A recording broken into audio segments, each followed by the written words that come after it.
it may seem like we overcomplicate things to some.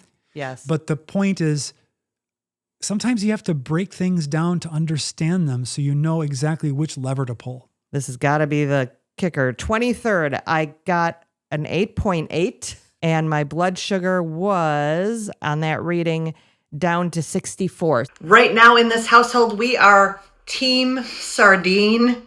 And we are going to tell you why, including going through a bunch of our numbers since we've adopted these into our carnivore lifestyle. I'm JJ. I'm a life coach and I eat mostly meat. I'm Eric. I'm a novelist and I eat mostly meat, but recently only sardines. Let's get on with looking at the data. Let's do it. So we've done sardine fast and you've done 2 water fasts since your first sardine fast. Correct. And today we're going to go over what those numbers look like on the Keto Mojo. Yes. Because the whole point of doing it was not, in fact, to just eat sardines or not eat anything at all. No, that's not the point at all. And this all started during your Dr. Boz course. Yes. Yeah. The 21-day metabolic kick. And we've done some videos on that. But now we've got 3-4 weeks of data. Yes. And we can look at how things have changed. Now, before we do that, you know me, I like to go back to the beginning of time. Yeah. So I want to go to my blood sugar numbers about a year ago. That's when I tracked them the most regularly. I haven't done a lot of tracking, but you can see right here, I think this is important data because here's the 100 mark for glucose, and glucose, blood glucose is this brown line. You can see I hover around the 100 mark quite a bit. And my ketones, let's see where, I don't have the screen. You can't see. This first line is 1 and this line is 2. So you can see I am under 1 most of the time. And when I'm not, it's likely I'm doing a little fasting in those times where it pops up a little bit. This is a nice number. But that's where I was until we changed our eating this summer. And it was the end of summer when we switched over to having our protein and any carbs we might have in the form of yogurt for me in our first meal of the day, and then not eating a lot of volume beyond that, and also making sure my last meal was really fat forward, right? A lot of fat in that meal. So as you can see, I wanted to point this out because as I move into the Dr. Boz class, which started on September 8th, I believe, you can see this is the 100 mark here. And I am well below in my blood sugars 100 almost all the time, just from that change alone. So I'm going into the Dr. Boz class in a better state than I have been for more than a year, at least. So same. You can see in my data going back a year that I was kind of hovering around the 100 average mark. Obviously, this section here I wasn't testing. And then here I have this zone where I had high ketones, 2.1, 2.3, 1.9, but you can see my blood sugar, 8,900 with a ketones of 1.8. That's kind of an interesting zone to have relatively high blood sugar and high ketones. Well, what I was doing at this time was my adding fat to my normal diet mode. Yeah. And this mode here was an experiment that caused my triglycerides to go through the roof.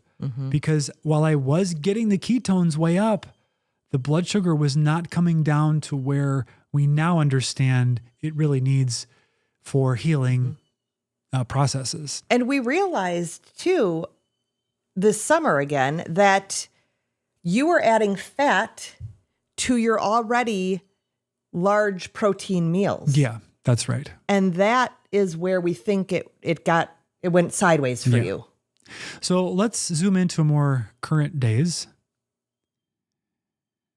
And what we have here is, this was a water fast I did at the end of July. And you can see that, and it's supposed to be 72 hours, but I only made it to 56 hours. And you can see how, yes, the ketones climbed and they hit this peak at 5 p.m. on the 29th at 2.8. So pretty high ketones for me. This was when I felt the worst. Yeah. and my blood sugar at that point was 78. So it wasn't like I was hypoglycemic or anything like that. No. What it was is, even though I had the ketones, my mitochondria were not happy to use them efficiently. So then I bounced along with my blood sugars. This is August 7th, 8 a.m. Here it is, 114. Should not be at 114, in my opinion. As a long-term carnivore, I would have expected this to be 80, 70, something like that. And it was just very perplexing. So we did the Dr. Boz sardine fast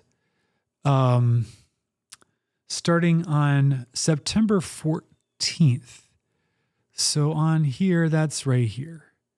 So the morning of September 14th, I did my Keto Mojo and I had ketones of 0.2, which is essentially nothing, and blood sugar of 105. Yep.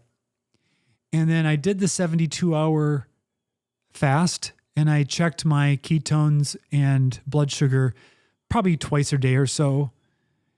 And you can see that my ketones did pop up by the 16th, which was the second to last day.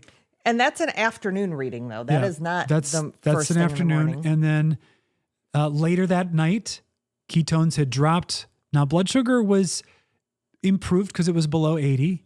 And then the following morning, the last morning of the fast, sardine fast, ketones were 0.9, blood sugar was 82. Pretty unimpressive change. But it was a change because of one thing that you did differently that last day. That last day, I added butter after my sardines because I was having them in water, which I poured out, and not the olive oil that you were having with Yes. your sardines. Dr. Boz recommends either eating the oil that the sardines come in or adding some sort of a fat. And you did not do that the first 2 days. Because I was used to eating my sardines the way that I ate them. Mm-hmm. And it turns out that the macros are about 50-50 when you do that from a point of view of calories, which, if you're even trying to be keto, that's not a fat to protein ratio that you would expect to be highly ketogenic. And it was not. No. So I learned that lesson, and the program went on that followed up with a water fast, which JJ did, and we'll talk about that in a minute. I did not do it because it was very clear that my system was not ready for that. No. And when JJ decided for the second weekend in a row to do a water fast, I said, I am going to do a sardine fast alongside her water fast. Mm-hmm.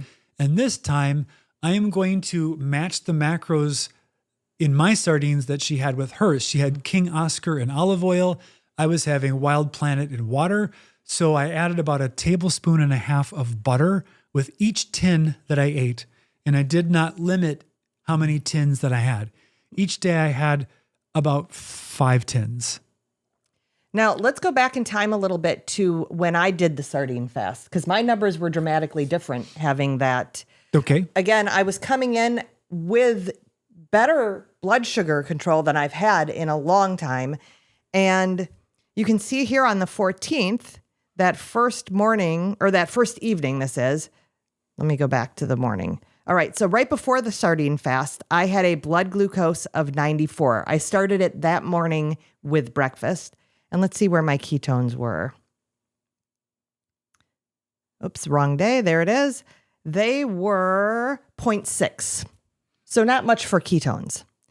But then as you see, my ketones, we did it through the 17th. They start to rise, not right away. That's an evening reading. Morning, I'm up to 1.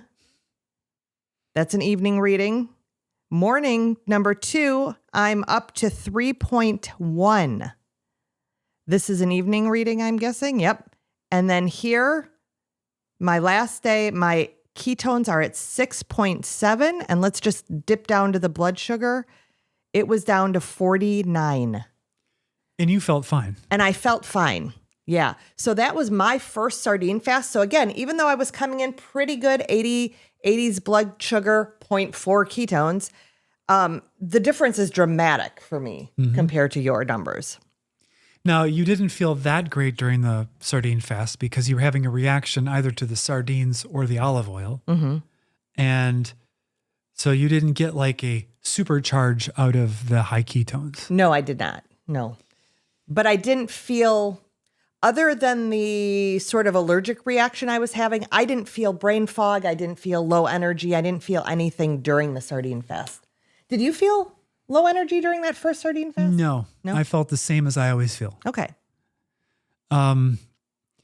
So let's flash forward to my second sardine fast of 72 hours, which I started on September 26th. So that would have been here at 5:16 a.m. My ketones were 0.6 and my blood sugar was 87. So you could see that I had bumped up my blood sugar. I don't really know what stresses were happening then, but apparently I was not doing my high fat dinner as successfully back then. But I had kind of clamped it back down. So that's not too bad of a blood sugar. And then that was that evening, and my ketones were already starting to rise because I was adding the fat. And then the next morning I got up quite early. My blood sugar was 83 and my ketones were 0.8. However, I had been awake for a while in bed thinking I might get back to sleep. And so this might not have accurately captured where I was. That evening at 6 p.m., my blood glucose was 67 and my ketones were 1.5. So that morning, glucose 72, ketones 1.5. Nice. That afternoon, 83 and 1.9. Later that night, 82 and 2.3. And then this morning, 71 and 2.5. Nice. So I kind of hit this launch point right here and poof. And that was eating to satiety and having butter to make up the fat because I didn't want to put olive oil in my sardines. I will say that I did not enjoy these sardines and I usually like them, but I wasn't ready for them again. Now, how did I feel? Well, I was never hungry except for before I was ready to eat, and then I would eat and I wouldn't be hungry. So I wasn't suffering. I didn't feel any particular lethargy. I did some projects. I did some light exercise. I did some walks. We went to the store. We did all kinds of stuff. I didn't do hard workouts. However, I did sauna a couple of times. My sleep was atrocious. Yes. Absolutely atrocious. And so this morning, despite the high ketones, I was not feeling great because I just did not get enough sleep. But this is a great sign that, and because the reason that there's the GKI number or the Dr. Boz number, which is your glucose divided by your ketones, is because you need to get your blood sugar low enough and your ketones high enough to get this ratio. And so way back when I was getting ketones, but my blood sugar was still high, metabolically, that wasn't building the flexibility. It just meant that I had extra ketones lying around the body wasn't necessarily readily using. And so therefore the mitochondria weren't being forced to adapt to that energy source. And that's why you need to get the blood sugar down. And I think she argues that you kind of want to see it in the 60s. Yes, she would like it to come down to the 60s. I did get a reading in the 60s, but this morning, 71, I'm going to take it. Yes, definitely trending in a good direction. Now, I will not immediately do a water fast. Next week, I will do another sardine fast and try to build on this momentum to keep bathing my mitochondria in ketones. Obviously, I'm going to keep eating carnivore, balanced towards fat, so that I can try to keep this ball rolling to build the mitochondrial genetic expression that has to happen, because we need specific enzymes in order to use ketones efficiently for energy. And so I need to get that up and running, and then I'll be off to the races. Yeah. But I'm very encouraged by this process. Yeah, especially since it was really great you just did that water fast in the summer, because you've got a stark contrast, Yeah. it seems. Yeah. And you did not feel bad at all. No, I felt way better doing this than that water fast. Yeah. And I'm hopeful that I'll be able to do a water fast in a few weeks. Have you ever had a good water fast where you Never. felt energy? Never. I have actually never had any burst of energy or clarity from keto ever in my life. Okay. Yeah. Yeah. So this will be very interesting.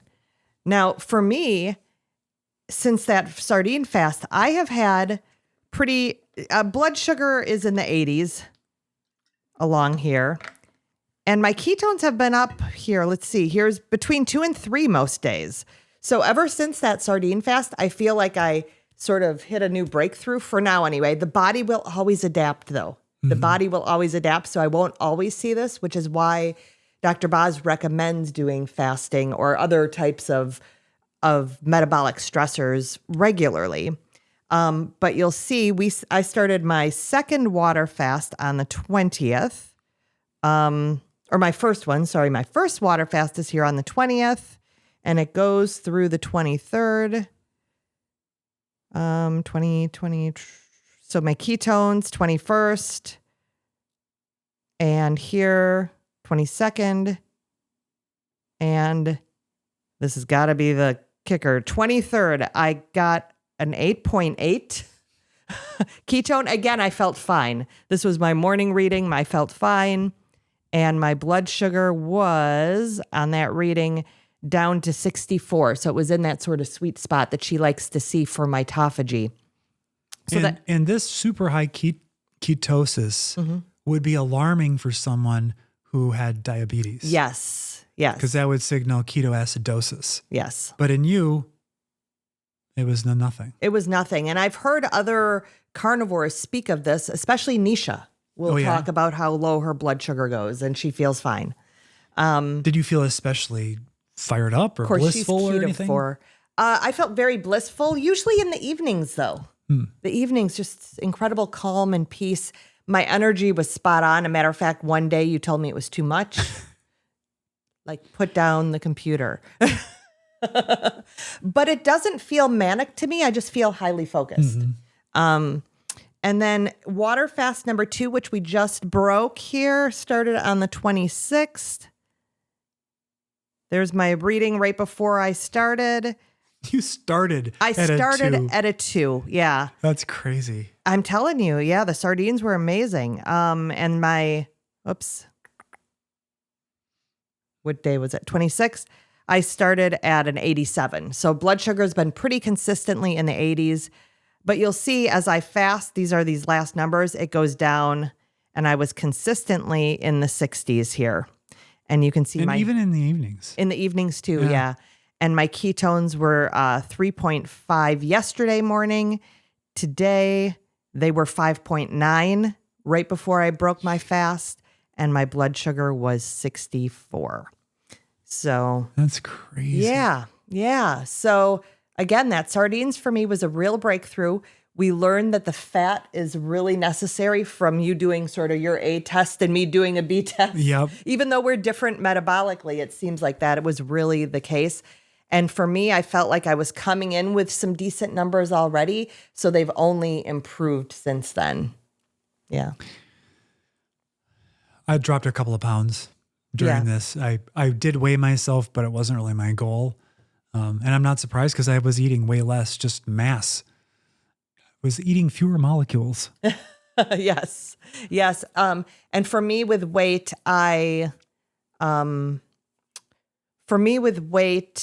had gained weight this summer doing our yogurt protocol. It had shifted how I ate before we made this change at the end of summer, but it had shifted where my eating window was longer. I was having quite a bit of yogurt and dairy for that sort of inoculation phase. And I'd put on about 6 pounds and I've lost the 6 pounds in the last couple weeks. So I'm back down. I will say that I noticed last night and then this morning that your face seems de-inflamed. Yeah. Noticeably. And I can't point to specifically what it is. And maybe on video, it's hard to tell because we got bright lights in our face all the time. But in person, it's very, very obvious that there's sort of like a youthtening up that has happened. I've noticed that too in the mirror. Yeah. It's been very interesting. And it's been a couple weeks. Yeah. A few weeks. Yeah. That's it. So that's not bad. no, no, I'm not upset about that at all. So what conclusions can we draw from this? Well, one, JJ is heading towards an advanced, flexible metabolism. She can bounce between ketones, free fatty acids, glucose readily. And when she does go into ketosis, she feels good. So that's all great. And that's goals for me. What it's showing me is that the fat was really important to incorporate. The sardines are a great tool for this because it does give me satiety. I don't feel like I'm have to white knuckle through the worst of it. And clearly the ketones are capable of responding. Yes. And so now for me, it's just an effort of iterating through at least one more sardine cycle, and I'll see how I do and how I feel. And, kind of my instinct right now is do sardines until I get enough ketosis going regularly that I notice a change of some sort. In energy? Mental clarity, calmness, or whatever it is. I hopefully I'll notice something. And then I'll know that it's time to try a 72-hour water fast. I don't really want to do lots of those, but who knows? Maybe I'll end up doing those every week with you. Maybe. Or every other week or something like that. I don't know if we'll do every week or what we'll land on, but it definitely is a tool I want to incorporate. I want to point out too that no one would look at you being almost 3 years into carnivore at your ideal weight and go, you are not metabolically healthy. Oh, that's true. Yeah. Yeah. But the truth is there's still work to be done. Yep. Yeah. Yeah. So I want to encourage you, if you are out there and you're seeing that blood sugar rise and you're not seeing ketones, number one, try to measure your ketones. I think that's very important in this because it is, again, when you're advanced carnivore, it is key, I think, to be where you are so that you can get the results. Again, not about weight, but the physical and mental results that carnivore can bring. Now, or a mostly meat diet. I want to raise a point that often gets raised when we talk about these subjects, because many people who do carnivore or even keto, it just works. It just works. And all of a sudden they feel great. And so when they hear of people who've been doing carnivore for a long time and not getting the results, the assumption becomes you're doing it wrong. Yeah. Carnivore harder. And you need to actually simplify and just eat meat. And that may be if I just ate the meat in the right fat protein proportion, it would just eventually work. Yes. But the issue that I've run into is there is a certain palatability obstacle for me with just eat the meat. And I don't love really fatty meat. And so I have to try to balance the fat and the protein in a way that I can actually sustain it. Maybe if I felt better, I would like it better. Maybe. I don't know. Yeah. But the going a level deeper into looking at the ketones, the blood sugar, thinking about the macros, and my study like on the amino acids and understanding how they work has all been really instrumental in helping me solve what is going on in my metabolism. And sometimes for some people like me, we need a base understanding in order to trust the process.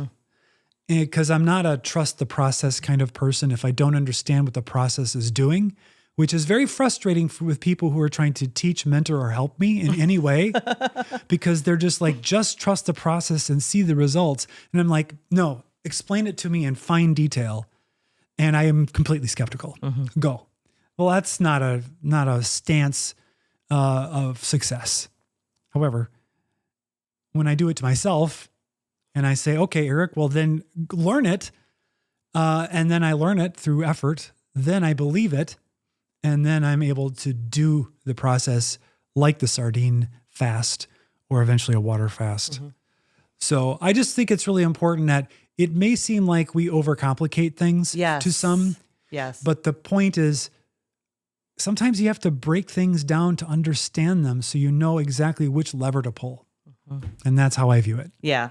And most people can start carnivore simply. Yes. Eat the meat, eat fat, go for it. It's only when you get along and come up against these bumps that you might want to dig deeper. Yeah. And I would recommend that before quitting. Oh, yeah. Absolutely. I know a lot of people jump off the wagon, and I really feel this is the proper human diet to be meat-centric. I believe it brings tons of healing, and some of us, that healing just takes a little more time.